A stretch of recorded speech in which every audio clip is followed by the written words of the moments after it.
Welcome once again to WinOwl, the space where relationship dynamics pushed to the limit are analyzed, and the inner justifications that sustain emotional control are exposed.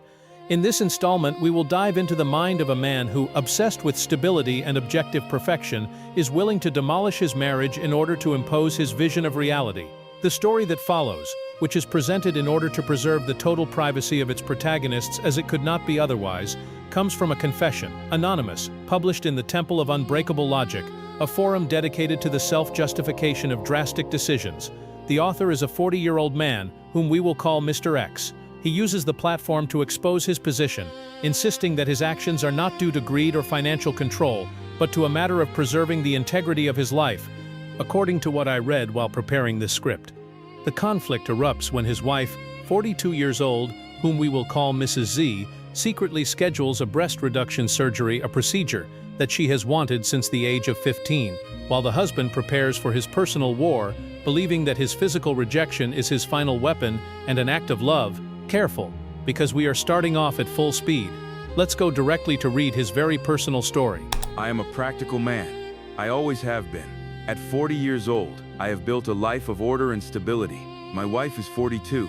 For years, we have operated with impeccable financial balance. Both of us work, and both contribute equal amounts to private accounts for savings and personal expenses. People cannot say that money is the problem here. In fact, it deeply bothers me when someone suggests that my concerns are about greed or economic control. That's not it. It's about reality. It's about maintaining the integrity of what we have built. She has been talking about this surgery, a breast reduction, since she turned 40. But if I am honest, the murmur, the constant complaint, has been there since I met her. She even dreamed of it since she was 15, according to her. At first, I listened in silence. I thought I was supporting her, as she puts it. But what she calls support, I call patience with a recurring neurosis.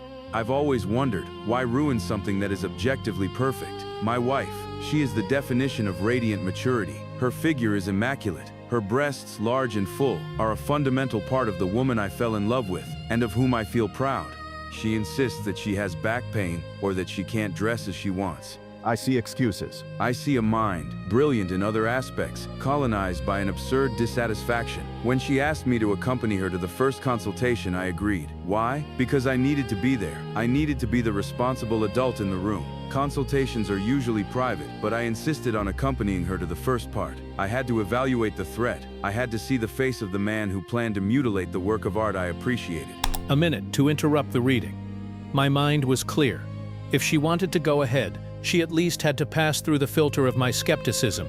She had to prove she was not acting impulsively. Isn't that my duty as a husband, to protect her from her own demons? I don't know about you, but this doesn't smell right to me. Let's continue with the reading. The office was too luxurious, too easy. We entered. She spoke with the doctor, a man of international reputation. I listened to his calm, professional tone while she described her discomforts. I sat in silence at first, watching the surgeon nod with that easy, complacent smile only people who earn fortunes altering bodies seem to have. Then, my anxiety overflowed. If this man was so good, why wasn't he asking the hard questions? "Excuse me, doctor," I interrupted, my voice firmer than I expected. "I'd like to know when the psychological evaluation will take place." The doctor was taken aback. He looked at me, then at my wife. She shot me a look of betrayal that burned my skin, but I couldn't back down. The doctor explained, with that condescending tone experts use to minimize legitimate concerns. "Your wife is an adult. A routine evaluation is not required." I was irritated. An adult? Does being an adult grant immunity against temporary madness? Then you wouldn't mind operating on people with body dysmorphia, I shouted, astonished. I saw the horror in the nurse's eyes, and the surprise on the doctor's face. And yes, the anger. I felt it growing. I wasn't shouting to be brutish. I was shouting for the truth. My wife was being deceived by the vanity industry, and my only resource was brutal logic. On the drive home, the silence was heavy and suffocating. She was devastated. She was angry, yes, but she also carried a kind of bitter victory. I had ruined her chance with the best surgeon in the country, and probably one of the best in the world. Good. If rational dissuasion didn't work, emotional sabotage was my next tool. When we got home, the dam broke. She cried, screamed at me, accused me of being a monster. "You need therapy," I insisted, keeping the calm she had lost. "I will not allow you to have the surgery, because you look perfect." When he says, "I will not allow," isn't he being a great tyrant? He is establishing a safety barrier. If she undergoes surgery, she will no longer be the woman he loves, and if he no longer loves that woman, the stability of their marriage, the stability of his life collapses. The will not allow is a plea to preserve his status quo. Let's continue. She looked at me with those tear-filled eyes, a powerless fury. What do you mean you won't allow me? And I truly got angry then. Not at her question, but at her defiance. She didn't understand the seriousness of my stance. I thought, if logic fails, and subtle protection fails, I must employ fear. Look, I said, my voice low, cutting. I'll do whatever it takes. I'll tell your family you are mentally unstable and I'll leave you. She collapsed. Absolutely. It was devastating to see, but also necessary. She had to understand this was not a whim. It was a line in the sand. If she crossed that line, she wouldn't just endanger her body, but our entire world. A necessary sacrifice. I thought that would be the end, that the terror of public humiliation of her family knowing I believed she suffered from body dysmorphia would stop her. I thought she valued our life together too much. I thought she would in the end choose me and the perfection we saw together, or rather, that I saw. But no, the days passed in tense silence. We walked on eggshells. I expected repentance, an apology for having forced me to resort to such extreme measures. Instead, I saw the email, a confirmation of an appointment. Wait a moment. She hadn't shown me this? I found it accidentally on her desk. A piece of paper that had slipped beneath a pile of documents. Let's keep reading. Subject: Appointment confirmation. Dear Mrs. Z, we are delighted to confirm your new appointment with Dr. K for next Wednesday. The doctor was very understanding of your previous situation and is eager to discuss your options with you. Understanding previous situation? The traitor. She had crawled back to that office behind my back. The doctor, too kind, as she herself would later admit, had agreed to see her again. This wasn't professionalism, this was conspiracy against me. When I confronted her, she became defensive. Yes, I made a new appointment. The doctor was too kind. I have my appointment on Wednesday. I was livid. Livid isn't even a strong enough word. I felt my chest was going to explode. All my effort, my warning, my threats, all had been in vain. She had disrespected me in the deepest way possible, by choosing her autonomy over my control. I'm not going to allow this, I said, barely recognizing my own voice, which sounded scraped raw. I'm not asking your permission. I'll pay for it with my account. It's not your money, she shot back. Her money? Money is always hiding behind the door in these kinds of problems, ready to knock. Let's continue. We're almost done. If you go through with this, if you alter your body in this way, let this be clear, I warned, my words measured and cold, a knife aimed at her heart. I will never look at you or touch you again. That is my final weapon, physical rejection.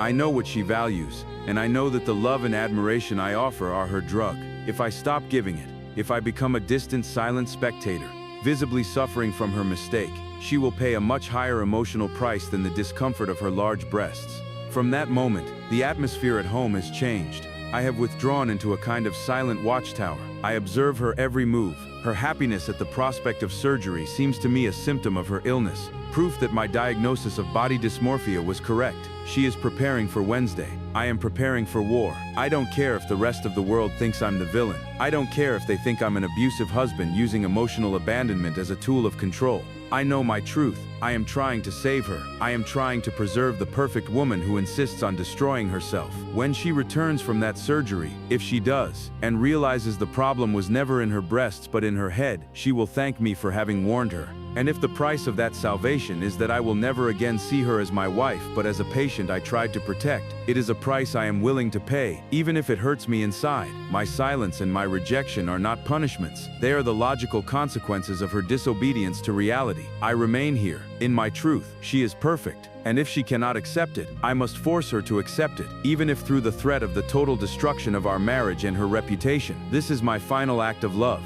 Thus, we conclude the letter. But now let us give our opinion. The feedback that would emerge in the WinOwl community would focus on the protagonist's attempt to disguise coercive control as marital duty. It would be pointed out that the man, despite claiming money is not the problem, resorts to much more destructive emotional tools, such as the threat of exposing his wife as mentally unstable to her family and complete abandonment. The community would insist that the protagonist is not trying to save her, but rather exercising tyranny motivated by his own fear that the stability of his life will collapse if she ceases to be the perfect woman he fell in love with. The advice to the protagonist would be to seek professional help to address his need to establish a safety barrier through emotional manipulation and fear. The marriage is at a breaking point, with the wife preparing for surgery next Wednesday and the husband preparing for his war. The first path of resolution would involve the wife giving in and canceling the appointment, thereby reversing her decision to exercise her autonomy.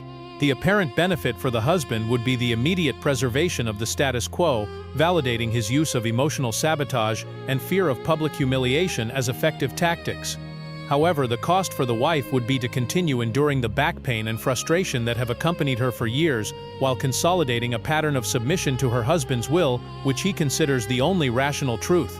The second path is that the wife proceeds with the surgery, paying for it with her private account, as she has planned. The pro of this option is the reaffirmation of her autonomy as an adult and the possibility of alleviating her physical discomfort. However, this choice would trigger the husband's declared final weapon: total physical rejection. The man has promised that if she alters her body in that way, "I will never look at you or touch you again." This would result in an empty marriage, where he would become a distant, silent spectator, visibly suffering for her mistake, an emotional punishment he considers the logical consequence of her disobedience to reality. Should the wife pay the emotional price of total and silent rejection in order to recover her bodily autonomy, or should she sacrifice her well-being and youthful dreams to preserve the stability imposed by her husband? Mr. X adamantly refuses to be classified as an abusive husband who uses emotional abandonment as a tool of control, but his internal narrative contradicts him as he details his strategy of using fear as a necessary tool when logic failed. The true moral of the story does not reside in the surgery, but in the dangerous justification of abuse through the self-appointed mission of saving another from error. In the end, the protagonist, in his attempt to preserve the perfect woman, chooses the threat of total destruction of the marriage, proving that his need for control is more valuable to him than his wife's happiness and dignity. If this complex web of control and justification has seemed fascinating to you, we invite you to leave a like and subscribe so you don't miss future analyses. Activate the notification bell and don't forget to check out our latest podcast episode. Leave us your opinion in the comments about whether silence and rejection are a punishment, or whether they are, as he claims, only the logical consequences.